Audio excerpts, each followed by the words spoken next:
వాడు చూసావు మనం పోయేటప్పుడు నువ్వు రాలేదు అనుకుంటా జాన పడతానట్ట అది ఏమనుకున్నా తప్పైంది రిప్లై చెప్పమాదిరా అంటే సచిన్ దాకా కొట్టి ఇంట్లో చెప్ప మాకు అంటున్నాం వాళ్ళ అయినా అవుతుంది కాదన్న కావాలని కొట్టలేదు బియ్యూరు బాధింట్రా చచ్చిపోతారు అసలు కొడతాయి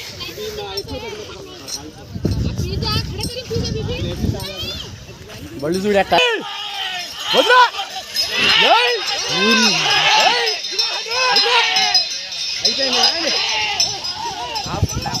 అయిపోయింది పాలు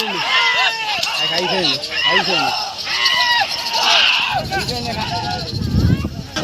పర్లేదుగా నీళ్ళు పెట్టాను బయటికి నీళ్ళు పెట్టాను పొలదానికి కడుపు నిండా పెట్టమా